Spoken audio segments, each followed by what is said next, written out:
So Mark has been working in C++ at SideFX software for over 25 years. He works primarily on low-level libraries for the visual effects application Houdini. He is also the chief author of the Mantra production rendering engine. So let's welcome Mark on stage.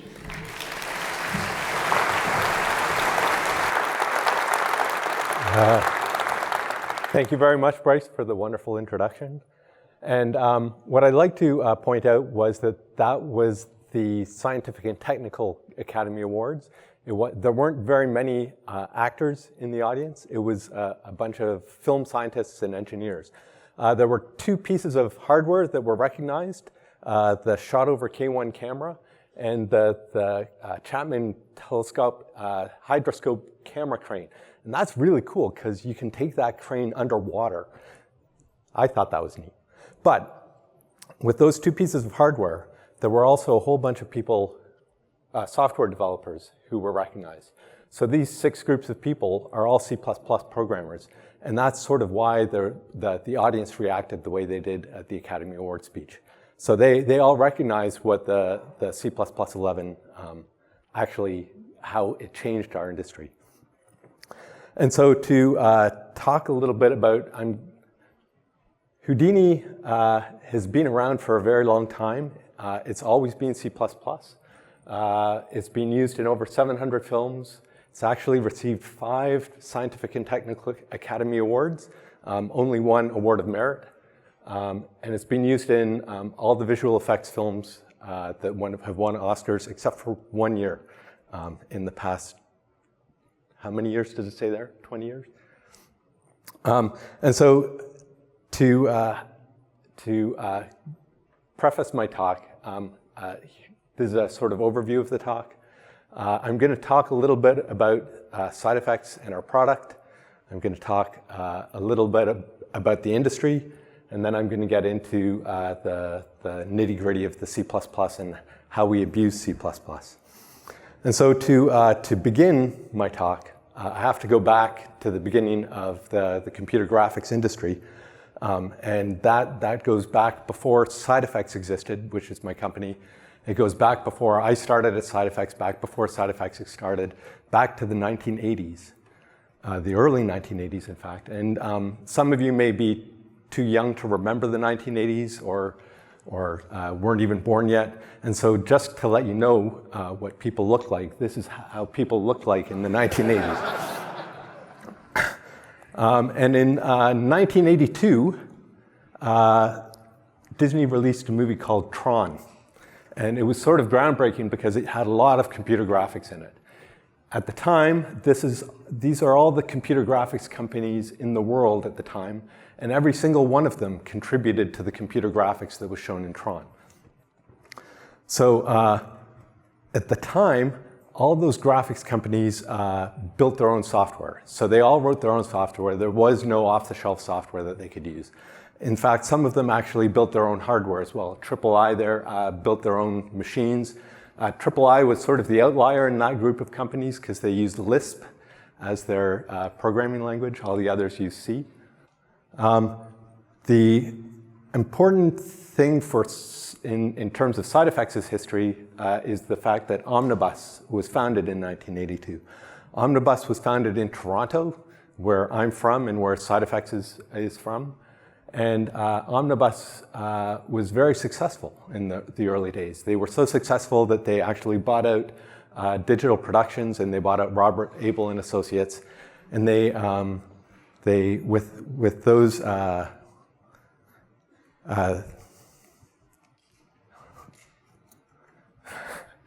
they were in the early days. They had fantastic equipment like a VAX. And there's a Cray over there. And there's a hard disk platter that stores almost 5 megabytes of data. Very, very impressive hardware at the time. They did a lot of groundbreaking early computer graphics, Flight of the Navigator, flying logos, early experiments into character animation with Marilyn and Robot. So this was all Omnibus. And Omnibus grew and grew and grew, and they were really successful until they declared bankruptcy and went out of business. And that happened in the spring of 1987. And two of the developers at Omnibus, Greg Hermanovic and Kim Davidson, purchased the rights to use the source code that Omnibus had built. And so they started off with a company called SideFX, and they founded it in the fall of 1987. And it was all C code and really gross. And so in 1989, I joined the company. That's actually a picture of the entire company at the time. And the guy in the striped shirt is actually a client. This is at our first trade show, and our client actually helped us out. He's actually still a customer, which is pretty neat. In the early days, all the artists who used computer graphics, a lot of the tools that they had were command line tools. So for example, they would take a program called gfont, which would generate some geometry using Helvetica, and they would be able to display the geometry and see what it would look like. There were other tools that would take the output of one tool and generate a new piece of geometry. So for example, the Extrude program would take some parameters and the input geometry and generate new geometry. And then you could color the geometry and then display the geometry, and you'd have a flying logo right there. The thing was that a lot of the artists of the time were also programmers. So to be an artist at that time, you had to be very technical. So they would build makefiles. You could also pipe geometry because it was all Unix-based, so you could pipe from one program to another program. And people would build makefiles and write sed scripts and awk scripts to actually create animation for their geometry. So it was very hard to be an animator at that time. But we looked at what artists were doing, and Greg Hermanovic, one of the founders, was really inspired by analog synthesizers. So this is a picture of Robert Moog and his analog synthesizer. And the idea with the Moog synthesizer is that you would take patch cords and hook them between different generators and be able to generate new sounds that you'd never heard before. So when we took a look at the makefiles and the idea of patch cords, we came up with a procedural way of generating geometry. So this is what Houdini looks like. Down in the bottom right, you'll see a node, the font node. Above that font node are the parameters to the font node. So this is very much like the font command that the artist would write, except it's in a graphical user interface. And you'd see the result of the output there. And then you could build a node network which just is like the pipe commands that the artist would have to do. And you've got all the parameters there. The big difference with this is that because it's a live application, as you change the parameters, you get immediate feedback. So you don't have to wait for the makefile to run and for you to generate code. So you can change things on the fly. So we started looking at the nodes in Houdini as a programming language. Whoops. So if you look at this node network, this is a node network that takes a torus and fractures it into little pieces. Okay, so the artist puts this together and they build what we call a procedure. So this is a procedure. It's very much like a C++ procedure where you have little nodes that do the little operations and then you have the result. And just like with C++, if you have a procedure, if you change the input, you get different outputs. So if you feed in a floaty toy, it breaks up the floaty toy. But we took a lot of the ideas from languages and applied them to our nodes as well. So we have encapsulation. So on the upper right, you'll see a small node network where a grid is fed into a mountain. And the mountain deforms the grid into looking like, well, not really like a mountain, like a bumpy grid. But underneath it there's a big complicated node network, which is actually the implementation of the mountain network, the mountain node. So we've encapsulated the mountain procedure in its own procedure. The other thing that we realized is that you can take complicated expressions and factor them out into little pieces. So this is the incompressible Navier-Stokes equation, and we've broken it out into little parts. So each node does a little bit of that, the overall equation. What this allows for is that you can isolate certain parts of the equation and optimize that. Rather than working on scalars, though, this is working on huge amounts of data that are being fed through those node graphs, that node graph. So you can take, you can do parallelization and threading and a lot of, it buys you a lot by breaking that out. Also with programming, you want to leave comments, so we have sticky notes that you can put in your network. When I write code, and people come over and look over my shoulder, I actually don't use syntax highlighting, and people are just like, their jaws drop. They can't understand how I can't use syntax highlighting.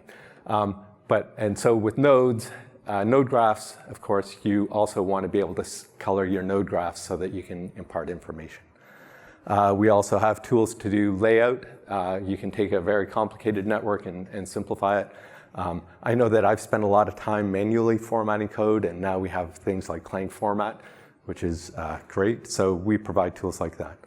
Another tool we provide are kernel language. We have some kernel languages in Houdini. So we have a custom language called Vex, but we also have OpenCL, where the artist can actually write OpenCL and feed that into a network and have OpenCL run on their geometry. So this, in a sense, is like writing a functor that you pass into a procedure. So a lot of the ideas that we have in the node networks are taken from computer languages. One sort of advantage that we didn't realize, and I'm not sure it's an advantage, but is dead branches. So when you build a network, if you look over on the bottom right, 3 nodes in, you'll see a node that has a blue circle around it. That's the output of this network. But there are a lot of dead branches in here that aren't actually evaluated in the node network. In C++, you'd put if-defs around it or comment out that code. But with a node network, you don't have to. So you can have experiments and you can have alternative paths that don't get evaluated and aren't and are basically dead branches without having to worry about cleaning up your mess. So it allows you to go back and see what the artist was trying to think of when they were doing that. Now, our node graphs are used in visual effects, and visual effects artists are really often tasks. The producer will come and say, I want to create this effect that's never ever been seen before. So a procedural paradigm like this is really flexible. It doesn't lock them into a corner. They don't have to do canned effects. So it turns out that we had to tweak a little bit, but we've made our node graphs Turing complete. So you should be able to do anything. And in fact, when you've got a lot of really creative artists out there using our software and you've got a very flexible package, you can get a lot of interesting things. So for example, someone wrote a ray tracer using our geometry operators. So if you look really closely at the back wall of the Cornell box there, that's actually a wireframe grid. So this is not an image. This is geometry that's being colored. Each vertex is being colored with the appropriate lighting and illumination. The node network is up on. Does it come through? Yeah, the node network is up on the right-hand side, and you can see little parts that do global illumination, recursion, and all sorts of fun stuff, photon maps. We've also had users write games. This is an example of someone playing Houdini against playing Reversi. But we, of course, don't stop at customized node networks. We also make sure that our user interface is customizable. And so you can go to a sort of meta state where users have created customized node network tiles where you can do collision detection on your node tiles. You can build IK simulations. But underneath, everything is still a Houdini node. So you can select your node, and you can pull up your syntax highlighting and color your node however you want. In this one, he actually somehow manages to select that node and change the name of the node. And of course, when you get something crazy like this, the next step, of course, is to write a game using a node editor. So if you zoom in, each one of these shapes is actually a node in the Houdini graph. I know I don't have time to actually do stuff like this, but our users do apparently. It's amazing. To understand how Houdini is used, it's important to realize that it's not only geometry. So most of the examples that we've looked at have been geometry. And so in the graphics pipeline, the first stage that usually happens is modeling geometry. And this is a sort of example of how someone would model in Houdini. So they've got the live viewport there, and they can select some polygons and do some operations. But if you look over on the right-hand side, as they do these operations, Houdini's actually building a node graph underneath. So that means that the user can go back and change parameters or edit their construction history. What's also kind of interesting to notice is as the user manipulates the geometry in the viewport, sometimes they go over to the parameters and actually manually enter values. So it's a sort of hybrid way of working where you can work interactively or work parametrically. And it's sort of up to the user to decide how. Once you've built a model, the next stage of the pipeline is usually animation. So this is an example where the animator is trying to change the weight or the motion of how a character interacts. So they're changing the power of this is an animated Minotaur. They're changing how the arm comes down so that it's got a little more oomph. Other parts of the pipeline include shading, where we take real-world physics and do Monte Carlo evaluation of BRDFs and all sorts of fun stuff. Applying textures. But the sort of important thing to know is that in Houdini, every one of these pipelines is still building and using procedural networks underneath. So this is the node graph for the simple shader that does gold. And you can see it's actually a very complicated node graph. It gets very complicated because even some of these operators are actually encapsulated and they're even more complicated procedures underneath. So once you've got shading done, you go to layout, and then you go to effects. And effects is sort of the strength of Houdini. It's the real forte because you never know what kind of effects people will need, artists will need. So it might be something like building a muscle rig on the Minotaur so that as the muscles, we run an FEM simulation on the muscles, and as the muscles deform, they adjust how the skin moves. So you get nice secondary animation on the skin. I don't know if it comes across in the slide. But you might also take a model like the squab, a giant squab, and fracture it into a million pieces, or thousands of pieces in this case. And in this case, you're running a physics simulation where it's rigid body dynamics underneath, and each one of those little pieces has to interact with all the other little pieces. So there's some heavy, well, this is a little bit of heavy data. If you run fluid simulations, you get a lot more heavy data. So this is just a simple particle simulation. In this simulation here, the peak number of particles that comes through is over 1.1 billion particles that we're moving around. But there's also a volume, a voxel grid, that is used to store the state of the simulation. And that voxel grid is 1200 by 1200 by 300 at the peak. So that's like half 500 million voxels. And so we're dealing with some big data, but the And here's a billion voxels. It's an animation, it just moves really, really slowly.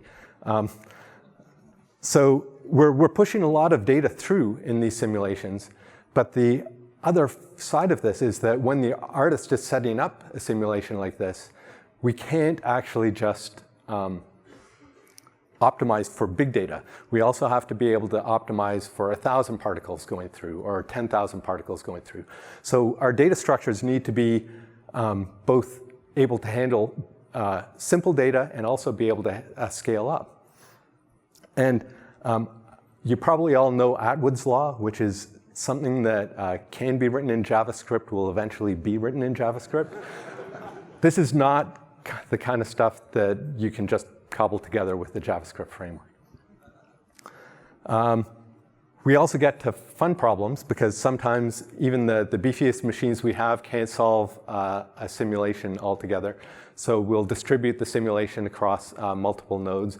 So in this case, each machine is transferring data back and forth between other machines so that the boundary conditions work out and you get a smooth simulation. We also have to deal with load balancing and all sorts of fun problems. So it's really fun working in our industry. I can't recommend it enough. The pipeline gets inordinately complex. There's actually a lot of people doing research into pipelines. The cost of a pipeline can be real in terms of dollars. So this is actually pertinent to film for studios. And so there's actually quite a bit of research going into pipelines and optimizing pipelines and making sure they don't break. But pipelines can also be cyclic. So you can actually take data from part of the pipeline and feed it back into the other pipeline. So for example, here we're taking an optical flow of an image, like an animation, and using it to drive a particle simulation. So the purpose for going through the sort of pipeline of a typical studio is to point out that every part of the pipeline faces unique problems. So when you're modeling geometry, you need fast interaction, you need quick UI, good UI, fast interaction. Animation, you also want fast feedback. One of the studios out there did something really clever, which is as the animator moves a character in one pose, what they'll do is they'll start a lot of background threads and figure out what that change does for all the other frames, so that when the animator wants to go and see what the change is, it's already baked and pre-computed. So there's a lot of efficiency we spend. In compositing, one of the people who was on stage at the Academy Awards presented a paper a few years back on the optimal way to convert floating point to integer data. Because you think, well, it's really easy, but when you're doing image compositing and you're working in floating point data, you want to get every little ounce of the machine out of power out of the machine, right? So we spend an inordinate amount of time trying to optimize our code to make it fast for the user and a better user experience. So I'm now actually going to get back to the C++ side of this talk. So we started off with software called Prisms, which was all C-based, and it had a little bit of proceduralism in it. And we wanted to get to, we knew we wanted to get to Houdini, which was going to be all C++ based, which involved a new UI library, new geometry libraries, new everything. But we were only a team of 6 or 8 developers. So the way we did this was we created a bunch of transitional applications as we transitioned from the old C code to C++.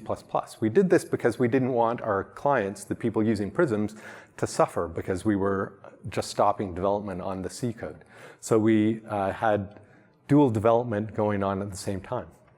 Now, if you look at the timeline, we started writing C++ in 1992, and Houdini was first released in 1996. And so if you weren't born in the 90s or have forgotten what the 90s were like, I just want to let you know that people in the 90s looked like this. But to put it more in perspective that people might understand here, is that the draft STL came out in 1994, 2 years after we started working on our C++ code.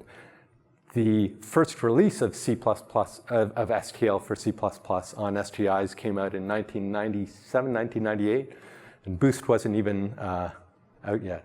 So we'd been working on C++ a long time before a lot of the nice containers and functions came around, which of course meant that we had to write all our own classes.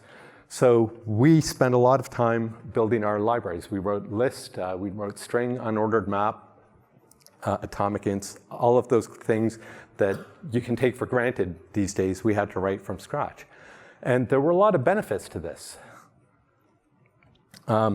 We had cross-platform consistency because we were controlling how the classes behaved. We had a lot of control over behavior, and that was really important in the early days. There was one platform where OStirStream, when you wrote to it one character at a time, would reallocate the buffer, copy over all the data, and then append the new character. So if you were, it was a real fast way to write an order n squared algorithm by writing out data in a linear fashion. It was awful. So we had to write our own StirStream to work around that StirStream buff. And I don't know, people here in this audience probably remember Seafront, some of them. Do you remember template repositories? Templates worked really well provided you were in a single library, but when you had a large application, the template repositories were a nightmare. And so we got burned by trying to adopt templates too early. And we avoided templates and suffered because of that. So we had a real bad taste in our mouths about templates. And so we suffered for many years. There were, of course, a lot of disadvantages. We're not as smart as the standard library developers. But learning curve for new developers coming in who were very familiar with the STL, it's a cost for them to learn our new classes. And we have to maintain them. There was actually turned out to be a real hidden benefit, pardon me, to having our own classes. And that was something we didn't sort of realize till later, which is that Houdini is part of an ecosystem. So all the studios, like all the people up on stage, write their own code, and they have to interface with our application and other vendors' applications. And so having our own classes meant that there were no namespace collisions, there were no library version differences. When we started using Boost, we tried to keep it header-only Boost. But once you've tasted that forbidden fruit, you've just got to go a little deeper.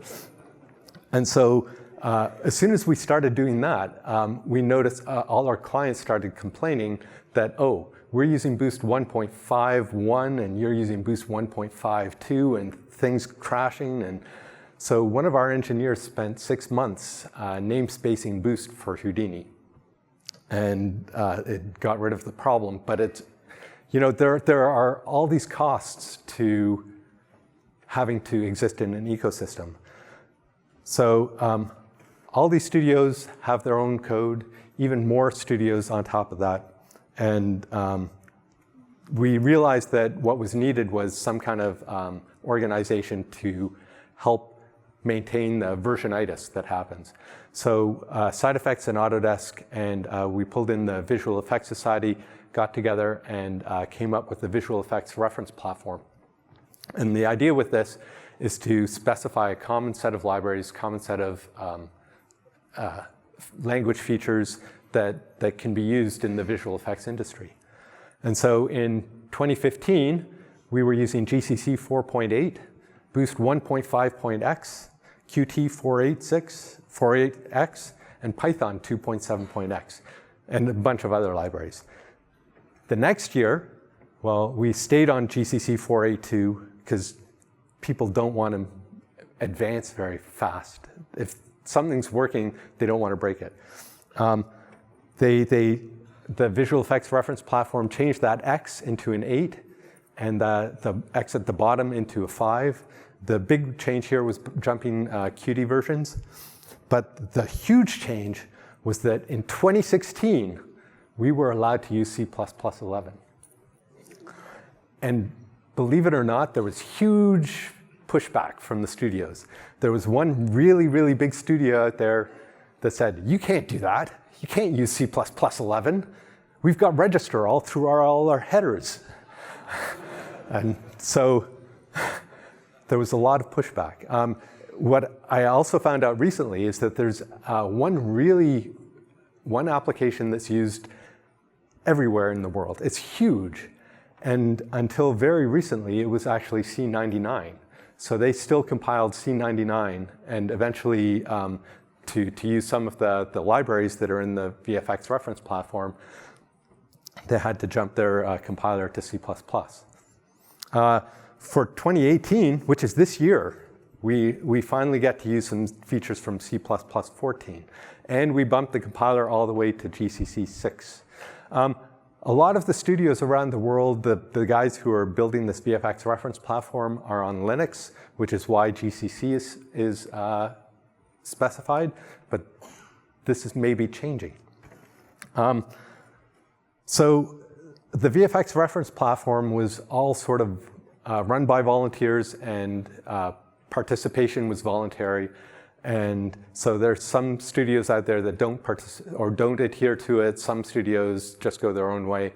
But I want to point out that the Academy, those guys who give out the statues, they do more than just giving out the statues. So they have a real interest in the film industry.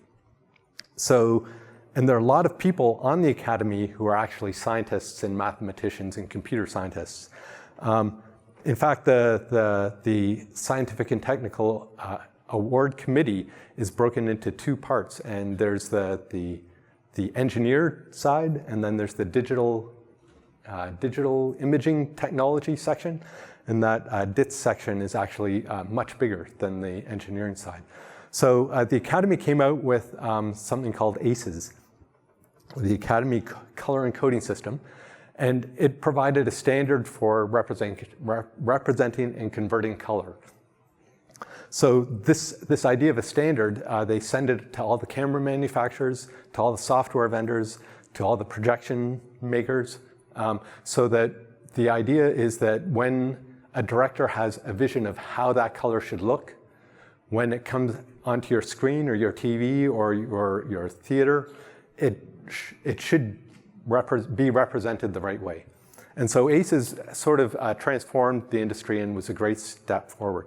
And just this year, in August, the Academy announced, after 2 years of a lot of research and a lot of input from industry, they announced the Academy Software Foundation. And the purpose of this is to look at all the packages of software that are relevant to the film industry and make sure that there are standards that are adhered to. So we're really looking forward to seeing where that goes. And so now, to take you back, we wrote a lot of C++ classes, and we don't like that. We don't like having our C++ classes, so we needed a way to be able to transition away from our classes. So for example, we wrote our own UT atomic int. To go back to 1992, namespaces, this history, namespaces had just been announced in 1990. And so there wasn't really a lot of compiler support. So that UT underscore is a poor man's namespace. So that's our utility class library. So we still use that and suffer. But so if you have problems with that, just replace the underscore with a colon, and you should be okay. So we wrote our own UT atomic int. And we'd like to transition to std atomic, of course. But you'll notice that our method for add, std atomic, is fetch add. So our process for transitioning is to create a deprecated method for add and switch it to fetch add.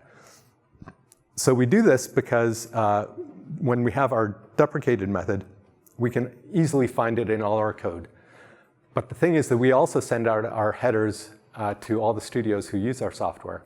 And they may have code that depends on this class. I hope they don't, but they may have this code.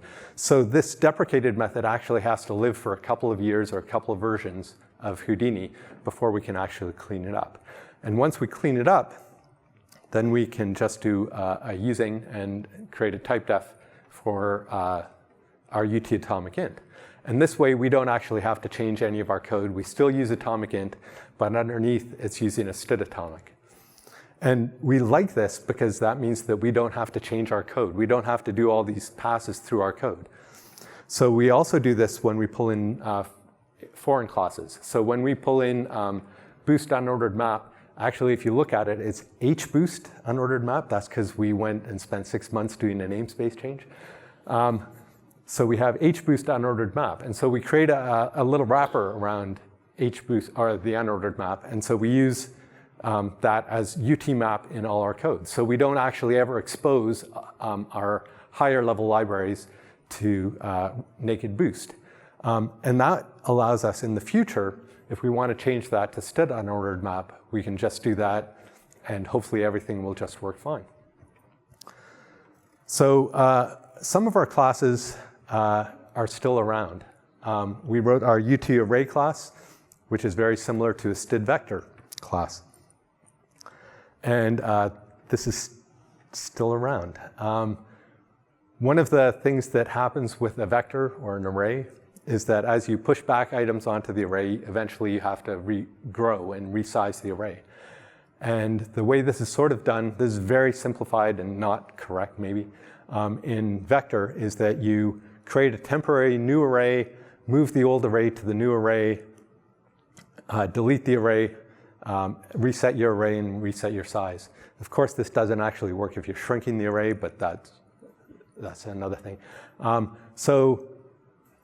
And this is fine. This works great.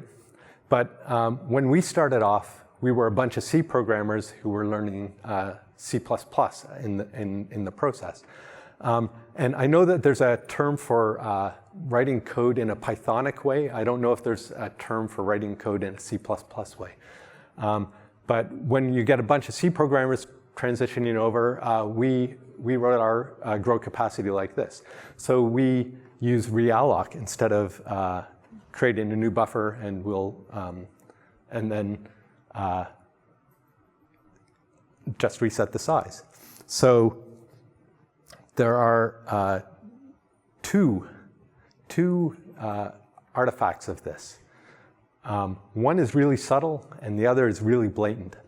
So the subtle effect is that Realloc doesn't actually have to allocate new memory and copy over the data.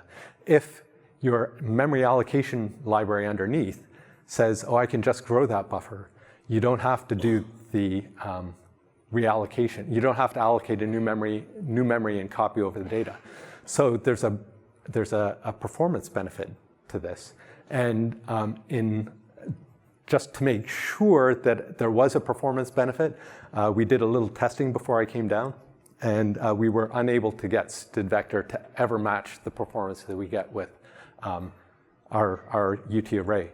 In fact, when you were compiling debug libraries, the std vector approach is actually twice as slow as Realloc. And you say, well, debug doesn't matter, except that it's all developer time, because if developers are running debug libraries, then it's their time that you're wasting.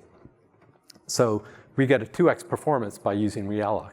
Now, the blatant problem with this, of course, is that Realloc does a blind copy of the memory. So it works just fine if you've got a UT array of double or any pod type. It actually works on UT unique pointer as well, which has complicated move constructors and copy destructors. So it magically works for that. But of course, it doesn't work in a lot of cases. So for example, LLVM small vector. You've got the way this is laid out is that there's a small buffer of storage inside and a begin and end. And when you initialize the vector, you initialize your begin and end to point at the storage that's inside. So if this got reallocated and blind copied, well, the storage would be copied fine, but that begin and end pointer would actually be pointing to garbage memory, the old memory that it was using. So that doesn't work. And so you can't use a UT array of std string, and you can't use a UT array of small vectors. That just doesn't work. Boost function does work. And so in our quest to minimize our dependence on boost, we said, so we had this code that was using a UT array of boost functions, and we said, let's change it over to a UT array of std function. And so now here's a pop quiz. So how many people think that Realloc will work with std function? Hands up. 2 people. 2 people, I see. How many people think that it's not going to work? Oh, much larger percentage, maybe 25%. And how many people don't know or don't care? Okay, so it turns out that everyone is right. So on some platforms, std function does work under reallocation. On other platforms, it doesn't. On some platforms, it has an introspective pointer. And so we were fortunate. This code actually was only used in one place, and we were able to we were able to pre-compute how big the array was. So we actually didn't even need to grow the array. So in the long run, we actually improved our code when we switched over because you never have to grow the buffers. But we're very, very, very excited to see, I can't pronounce it, but we're excited to see trivially relocatable coming down the standard. This is not just so that we can fix our code, but it's also so that we can make our code better. We can figure out why and where we want this kind of behavior. So for the next part of the talk, next C++ code, you need to understand a little bit about how our geometry is stored in Houdini. So we have some specialized classes in Houdini that are specific for geometry, but can be generalized. So the way that the simplest piece of geometry in Houdini is a point, just like in Euclid. So a point in Houdini can have a whole bunch of attributes or properties to it. So it could have a position, a velocity, a temperature, color. Whatever the user needs to have on the point can be on that point. If you've got a cloud of points, every point in Houdini will have the same set of attributes. When you connect the points, you create a primitive. And so that face can also have attributes on it. So you can have one of the attributes is a vector of the points that are being referenced. Another could be a string representing the shader that's going to be applied to that face. And so if you have 2 primitives, you end up with the same properties or attributes on each primitive. So you can represent this as an array of structs, which would kind of look like this. Or you could represent it the way we do, which is a struct of arrays, which allows us to have a lot more efficiency. So we have a struct of arrays where you end up with a different layout in memory, but the same data. So if we look at that original node network of the fonts, if we look at how the data is stored, each node in that graph, we want to be able to keep caches so that as parameters change, you don't have to reevaluate the whole graph every time a parameter changes. So we have caches. And so each cache will store a copy of the geometry. In the top geometry, you've only got 740 points and 10 faces.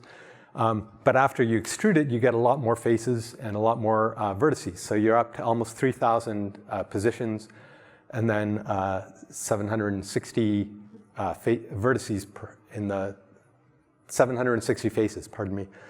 And then when you add color to it, we add a new color array. So in Houdini, when you're passing geometry down from node to node, there's a lot of data that's being copied. So when you look at that colored geometry, you've got the position points to a blue block of memory, and the color points to the orange block of memory. Each is a size of float 3 times the 3000, so it's about 36K. It's not bad. Color is about the same, so 36K. And then the naive approach would be to just copy that memory, copy those vectors over, and then work on the new vectors. But you know, we're computer scientists, we know better than that. We can use cow. And if you think that I'm going to avoid the opportunity to use a fancy pun like this, you're mistaken. It's not that cow, it's copy on write. So the way that Houdini works is we use copy on write. We have pointers to the original geometry, and if you need to modify something, well, you make a duplicate when you go to write it. And so to understand sort of how this affects Houdini geometry, let's take a look at some standard geometry. So the Stanford bunny is 700,000 triangles, 360,000 points. So this can save a ton of memory when you're copying that around. The Stanford dragon is 5.5 million triangles. I've got some custom movie character, which I can't show you the picture. It comes in at about 20 million polygons, 20 million points. The movie modelers tend to make quadrilateral meshes rather than triangle meshes. So when we look at a piece of geometry, you're now looking for the P array, you're looking at 240 meg. So when you copy that 240 meg, or when you push back a new point onto that, that can be a big cost. So UT array, for example, gives us a little benefit when we're doing that. But if you only want to change one point in that array, cow doesn't help, because you still have to copy that entire array just to move one point. So I know this is being covered in other CppCon talks, but we have a paged array. So rather than representing our entire geometry arrays as a flat array, we actually have pages of data. What's nice about this is that if you push back a bunch of items on this array, you don't have to copy over those other pages. They're immutable. So you can actually just allocate a new page and write data to that. So there's a lot of benefits to this. It adds a little complexity. But if you want to move that one point there, you only have to copy that one page. So there's a huge, huge memory benefit if you're only doing a little manipulation. So if a modeler is just playing with the shape of the mouth, then you don't have to copy over a ton of data all the time. So our page array looks kind of like this, where the square bracket operator just splits the offset into a page and offset within the page and does that lookup. But after a lot of analysis of the pages of data that we get, we actually found that there were other things that we could do. So a lot of times, let's say you apply color to a piece of geometry, a lot of times the color is constant over a page. So what we'll do is once we've got pages, we can analyze each page, and if the value is constant over the page, then we just represent that as a single value. So that saves even more memory, but it also allows us to do operations across the geometry where we only have to change one value. So if we wanted to change the color from red to blue, well, we'd only have to change it in one place rather than changing it in millions of places. So we can work a little more efficiently that way. The constant page compression or any page compression adds cost to the square bracket operator on the page data class. But it's a small price to pay when you're dealing with like 1 billion particles, trying to move them around and only some of them are moving. You get a lot of benefit. And that brings us to strings. So as you saw with the two triangles, the strings, the triangles can store string attributes as their data. So that means that you can have the user and we don't control what goes into the strings. The user can add string data to every polygon in the model if they want. And often those strings are repeated or the same thing. So one of the types of data that we have is a style sheet. So just like cascading style sheets, we have a little snippet of JSON which determines how materials get applied to primitives. So there's a nice little simple style sheet. And we never expected users to create a 15 megabyte style sheet. So there was a user out there who created a 15 megabyte style sheet and then copied that style sheet to 1,000 primitives. And so just very quickly, you get up to 15 gigabytes of string data. So we wanted something that would be able to deal with that like cow, like the way we deal with cow on geometry. So we said, well, std string used to be like that on GCC until they put the SSO in. And the reason that it is not like that now is that the square bracket operator allows you to modify the string. So it needs to do cow, and it gets very complicated with threads. But we said, we don't actually want a string to manipulate the string. We just want a string to store the string. So we came up with a string holder class. So there's a nested class in there called a holder, which actually stores the string, stores its length, stores a hash, and a ref count.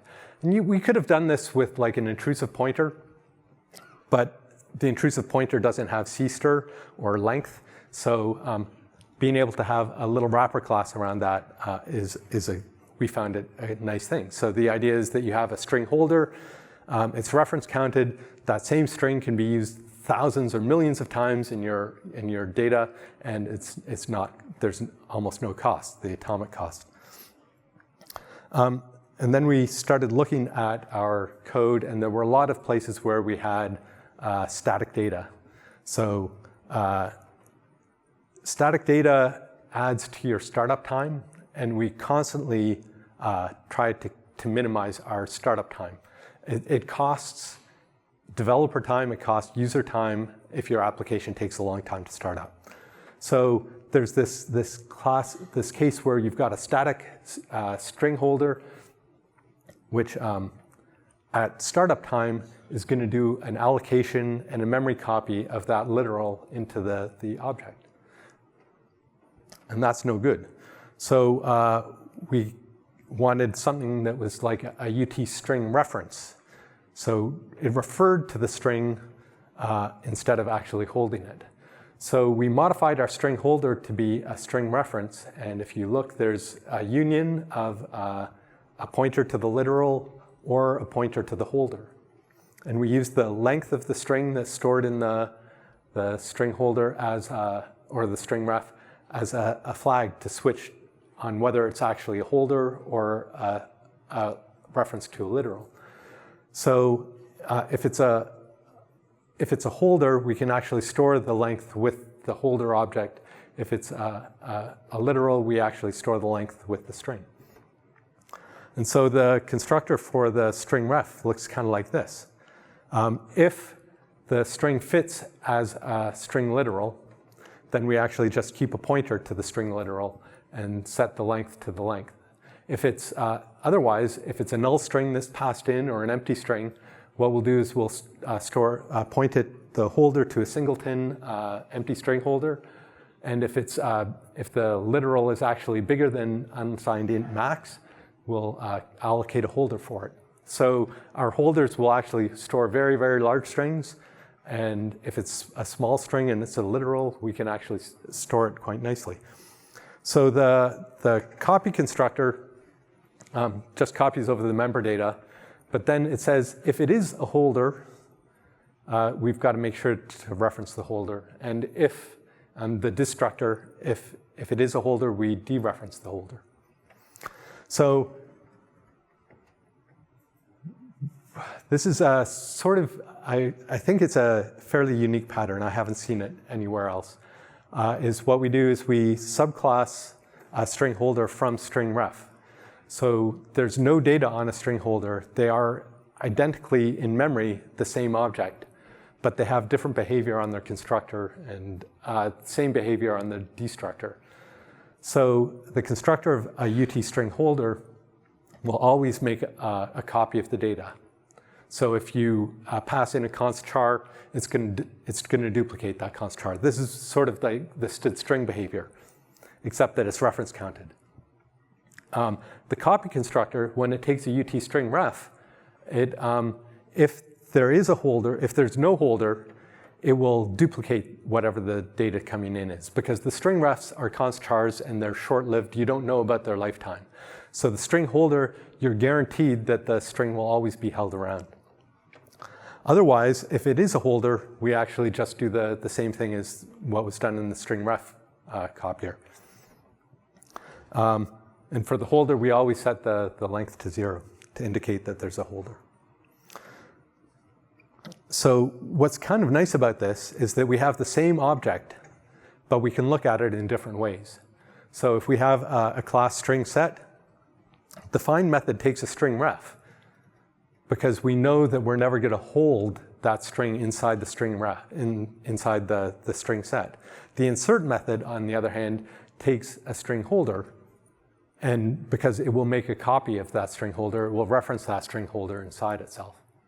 So if you write code like this, where you pass in a literal hello and a literal world to insert, we actually duplicate those hello and the world when they're inserted.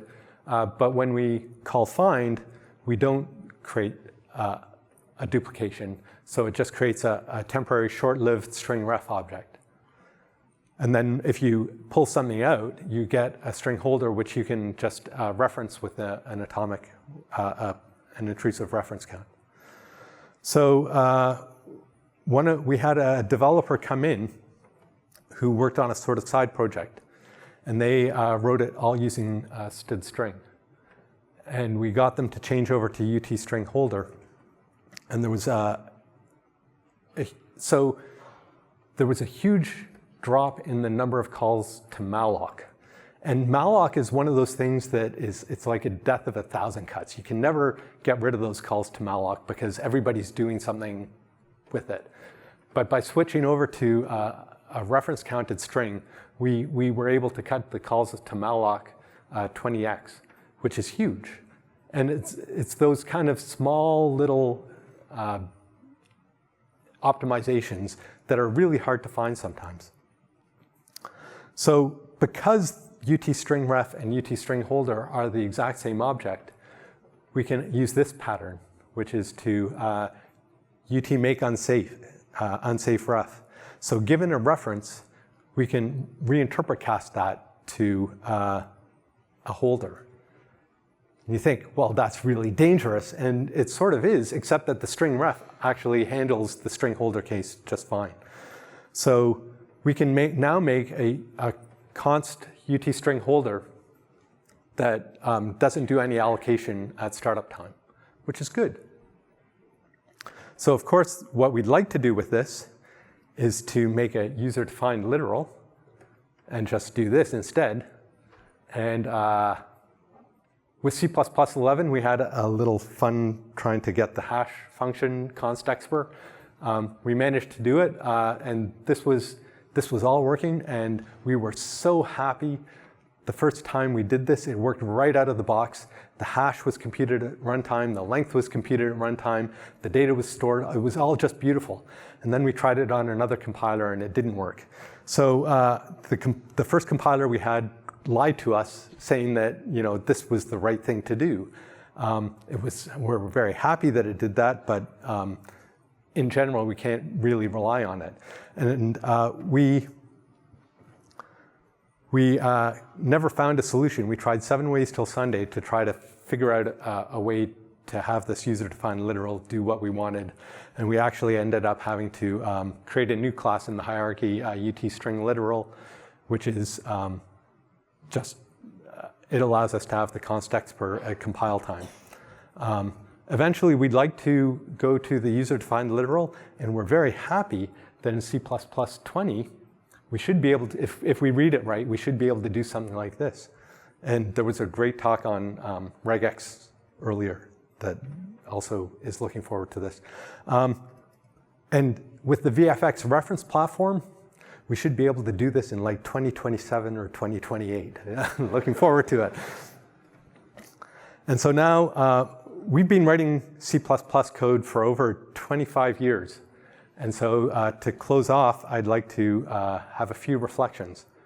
The first thing is that we've sort of learned is don't jump on the bandwagon before the bandwagon is ready. When we started using templates in 1992, we tried to do the right thing. We tried to do it, but the compiler hurt us. It chewed us up and spit us out, and it burned us. And so if you try to jump on the bandwagon before it's ready, you can sometimes get burned.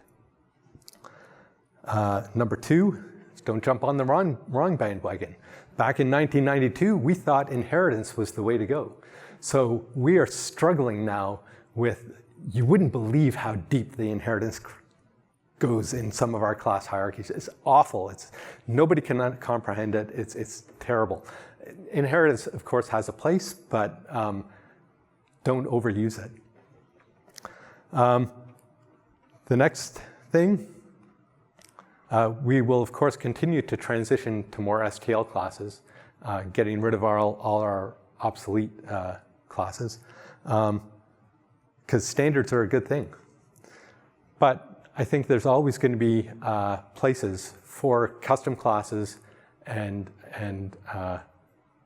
custom patterns. That UT string ref pattern that we have, there are other classes that we can apply that to. Some of our UI classes could really use the idea of something that's not doesn't have the expensive construction cost at startup time, and then but has a way to be a safe version where ownership is. Performance is hard to retrofit.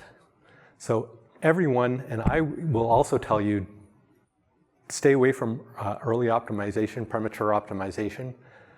But when you're designing code, make sure to have performance in mind. Because if you say, oh, I can worry about this later and come back to it later, well, when you come back to it later, it's going to be a big rewrite, and you don't want to have to do that. So always have performance in the back of your mind. Beware of template abuse. So templates we stayed away from, and now we embrace them as we should. Generic programming is great. But beware of template abuse. I debated with myself whether to call out OpenVDB by name. That's a library that all of the visual effects industry uses. When we were using GCC 5 and other compilers, well, GCC was using 3.5 gig per source file to compile the code in OpenVDB. And when we moved to GCC 6.3, it's using 6.5 gig to compile those source files. So compiler writers out there, please, I encourage you to download OpenVDB and see what's going on. Please. We have some beefy machines at SideFX, right? My machine's got 64 gig and 32 cores. It's great. It's fun to compile on. But we had to change our build process for OpenVDB because when you get 32 instances of a compiler running and each of them is taking over 6 gig, that pushes all machines, right? And the last one, it's going to sound a little bit jaded, but you know, we've been burned by standard libraries. We've been burned by operating systems. We've been burned by compilers. So trust no one. Don't trust the operating system. Don't trust compilers. And most importantly, don't trust your own code. Okay? Thank you. If there are any questions.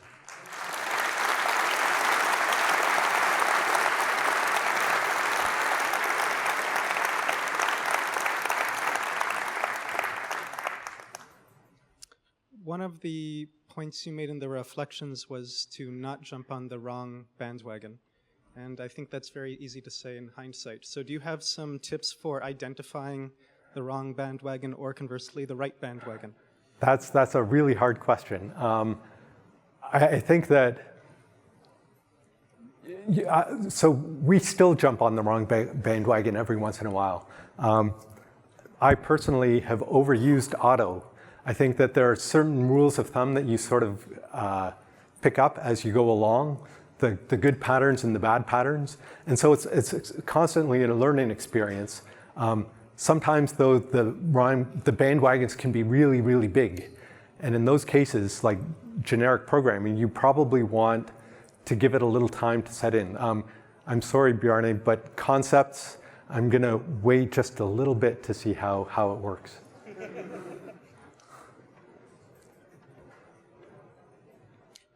Hey, Mark, great talk. What do you think about adding geometry types to the standard library? Do you think that's something that you guys would use if we had some standard geometry types and primitives in the STL? I think we would probably shy away from that, but that's just me. I think that when you look at geometry, the different ways of representing geometry, a real-time engine is going to have to represent it very differently than a DCC, digital content creation. So I think that finding a standard way of representing geometry might be a very, very difficult problem. Yeah, I agree. Okay. Hi, great talk, by the way. Quick question. Why is atomic in the template class? In the examples, so you had the atomic int, the custom class, and it was a templated class with a parameter. Because you want to be able to have a 32-bit atomic int, you want a 64-bit atomic int. So when you're counting memory, you need an atomic int to be able to count memory. But of course, all applications are 64-bit now, so you need to be able to have a 64-bit atomic as well. I think the standard also has atomic bool. We don't have atomic bool, so switching to the standard atomic would bias that. Thanks. Hi. Ignoring shaders for a moment, do you run much of your C++ core engine on the GPU? And if not, make a wish. So all of the GPU stuff we use is all through OpenCL. And we do that through our node graphs. So we write the OpenCL functors that get passed through the node graph. So all of the OpenCL we write is through our procedural networks. So we have underlying libraries for OpenCL. We use OpenCL to make sure that we're graphics card agnostic. But there's nothing preventing us from adding CUDA operators or something like that as well. Making a wish? Yeah, what would you like from CUDA? What would help you from CUDA? I'm not sure. I'd have to think about that one. All right, let us know. Sure. Hi, so having a C++11 build should be as simple as adding a compiler option to have it, but I'm pretty sure Houdini was more complicated than that. So I was wondering how long does it took you to have a working C++11 build, and what kind of issues did you face? Sorry. The question was? The question was, having a C++11 build should be as simple as adding a flag, right? Yes, it was. But it was. So you had your build and you added a flag and you have no issue whatsoever with the C++11 build? That's right. Awesome. The problem was when clients tried to use our code and the headers had C++11 features in them. We actually used C++11 a lot before the visual effects reference standard allowed us to. But what we did was we made sure that it was all in C code. So it was all compiled C++11. Header files were still prior to L3 or whatever. Have you guys looked at string view? Yes. So that actually came up. What's the difference between a string reference and a string view, right? The big difference is so a string holder and a string ref are the same object. So we can pass them around interchangeably, and they actually have memory of what they were. So if we pass a string holder into a string ref that gets passed into something that goes to a string holder, it actually knows that it was a holder. While a string view it doesn't work. So we also use that pattern for our small array, for example. So our small array is exactly a UT array, but with other stuff on it.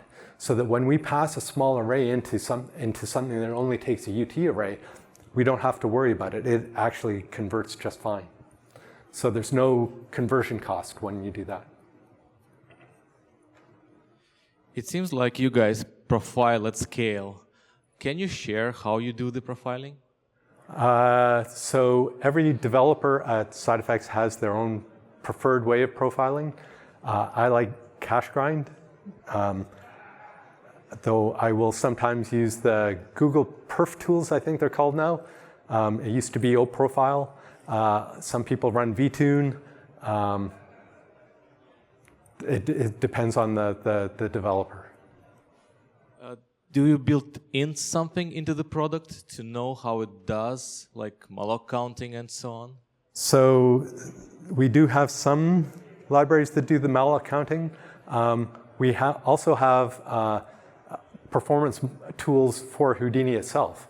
So you can profile the cookie graph of your network, and that allows us to zero in on code that we actually want to tune and profile. So obviously the performance is the key issue in your work. Are you satisfied with the current state of the compiler optimizations? Do you often have to fight the compiler, or does it do well enough for you? We're usually pretty happy with the compiler. A lot of our code, where it's very, very performance critical, will sometimes use compiler intrinsics to generate code for AVX or SSE. Okay, thank you. But compilers are actually doing a really, really good job these days. Hi, great talk. Thank you. So I'm working on something similar code base where it's like 5+ years older than I am, and we have the same thing where it was before standard library, we have our own custom stuff. We haven't done this. I thought I was the only one. Yeah, I've seen others. But we're about to do our jump. We haven't yet to like C++ 11. We were doing like 98, 11 or 14. You said moving to 11 was a huge boon for you. Could you elaborate more on kind of why? So it was a boon as a developer. So a lot of the things that are in C++ 11 that we used were, they simplified our code and made it much more comprehensible. The fact that you can use lambdas now, huge thing. The auto keyword is great. A lot of the benefits of C++ 11 were really, as developers, to simplify our code and make it much more comprehensible. Okay, thank you. I don't think the users ever saw any benefit, but for us it was great. Yeah, development time. Yeah. Hi, you mentioned some memory optimizations you made in custom classes like the string. I'm wondering if you do anything with like more systematic memory optimization with things like custom allocators or custom memory managers, or? We have a lot of we do have some custom memory allocators, and we've actually got rid of a lot of them recently. We find we use JEmalloc underneath as our memory allocator, except on Windows. On Windows, we use TBBmalloc. And we're constantly investigating the system mallocs. It's something that we always battle against. But we do have a small object allocator, and we actually just use TBB. We switched over to the TBBmalloc for that because it had better better performance over threading. All right. Thank you. Okay. Sorry, one other object that we have is a stack buffer. So we have a templated stack buffer that allows us to create a buffer on the stack of whatever we need. And that's really handy sometimes. You talked about your node networks being Turing complete. Yes. So, and people writing those games and stuff. So do you do any optimization passes on the node network itself? We have actually considered running LLVM over our node networks to do analysis of the graph.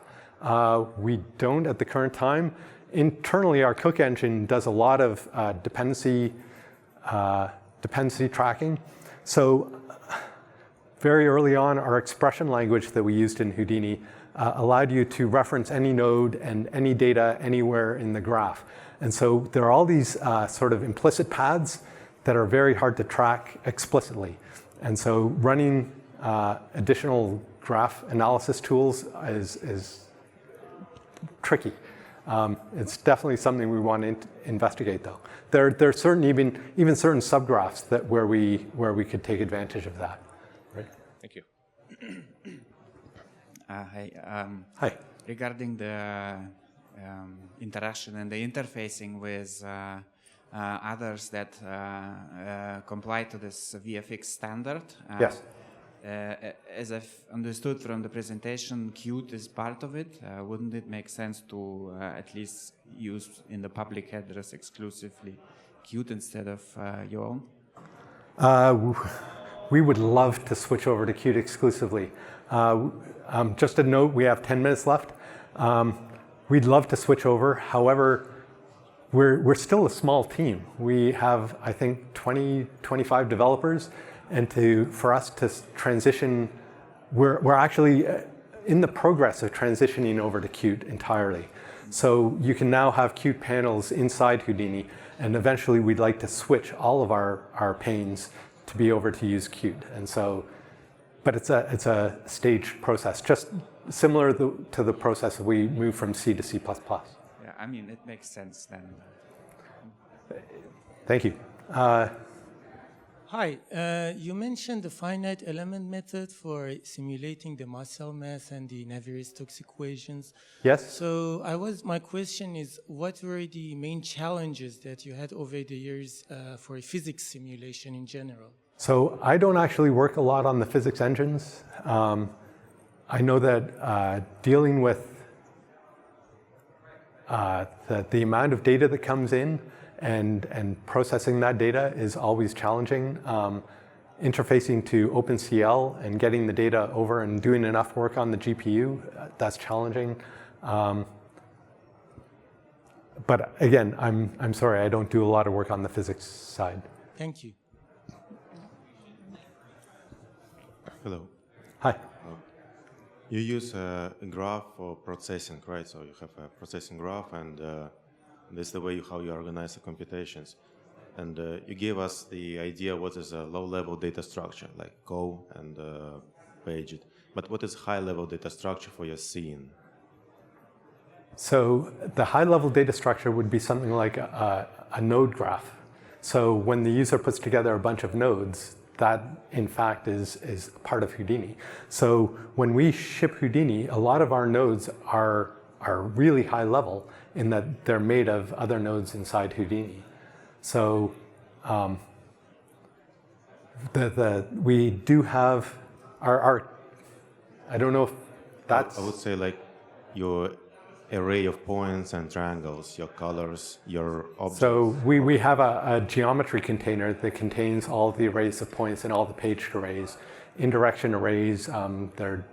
But you can look at it as a piece of geometry. We've got classes like a texture map that underneath have a bunch of other classes that are involved.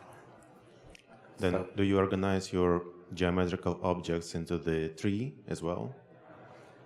So our geometry objects are actually very flat. So we don't. We do have custom primitives where you can represent complicated geometry in we call them packed primitives, where you can pack geometry away and store that as a cow reference or duplicate it that way. So there are ways to represent complicated hierarchies inside our geometry, but that's fairly new and gets more complicated. Do you use some open data format to serialize your scene?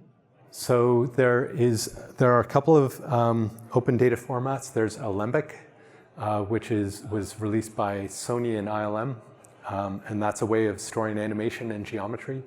And coming down the pipe is something called USD, which is being released by Pixar. Universal Scene Description, not US dollars. It's very similar acronyms. Thank you. Okay. Hi.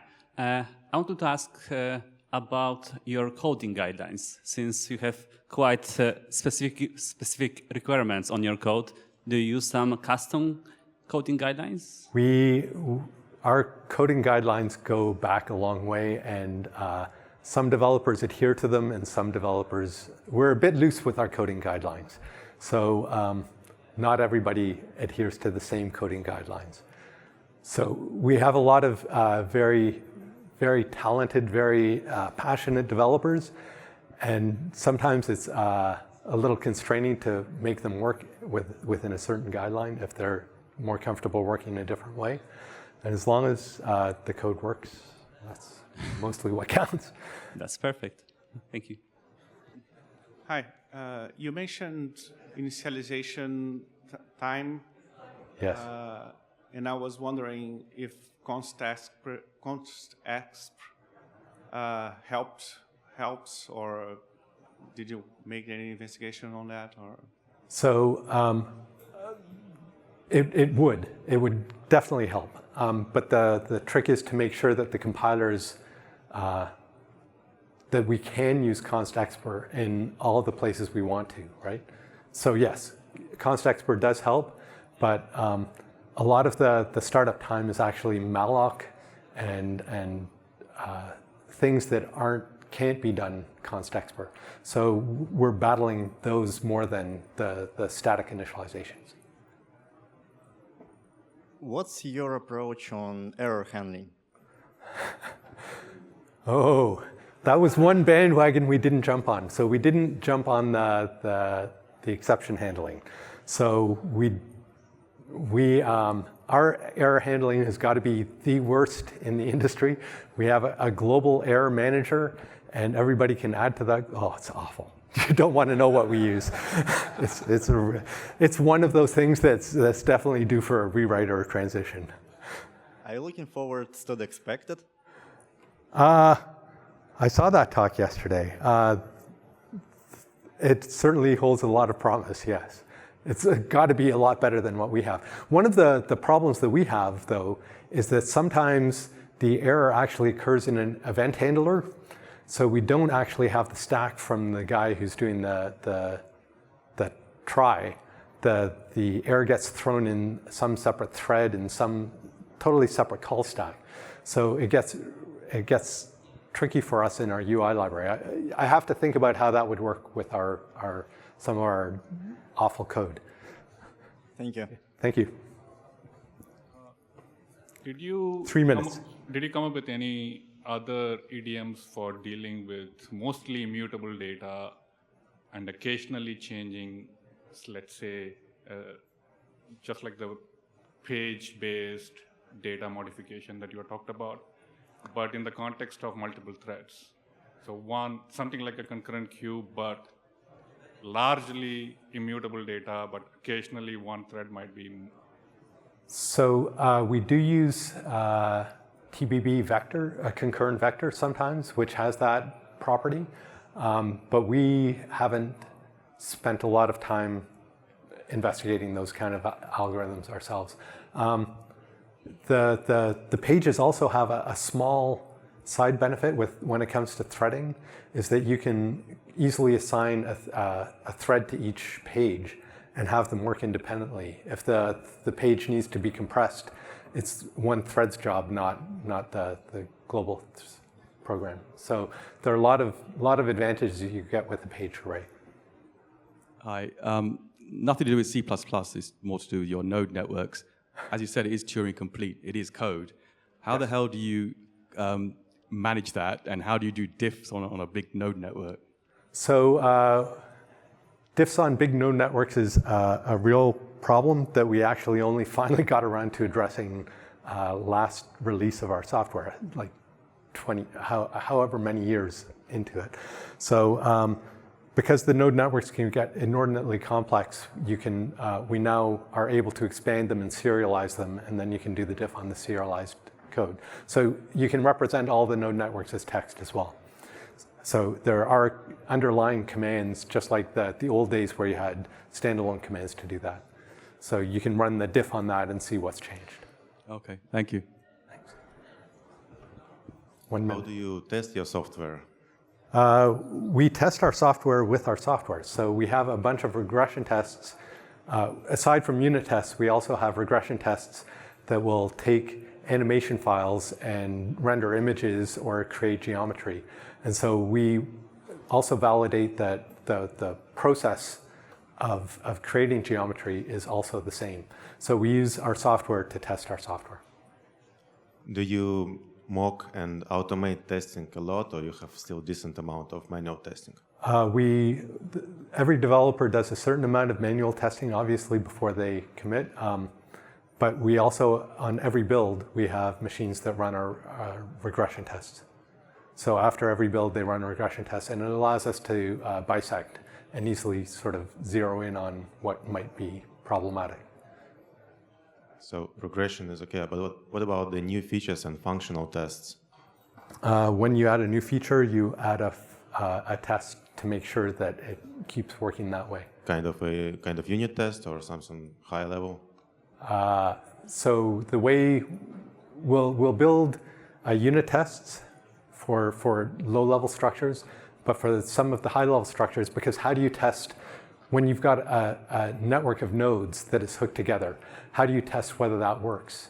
Right? The best way to do that is to actually run that network of nodes on some input data and make sure that the output data is correct. We don't have full coverage testing. There's almost no way to do that, but at least we have unit tests that test whether the output geometry is sort of what we expect. And sometimes we have actually found bugs where it's the original test data was incorrect, and so the developer didn't do their due diligence. So about the input data, so you can use historical data or manually made, but do you also mock the data, like programmatically? Yes, of course. Yes, we mock data too. Okay. I think that's it. So thank you very much. If you want, just come up to me and talk to me.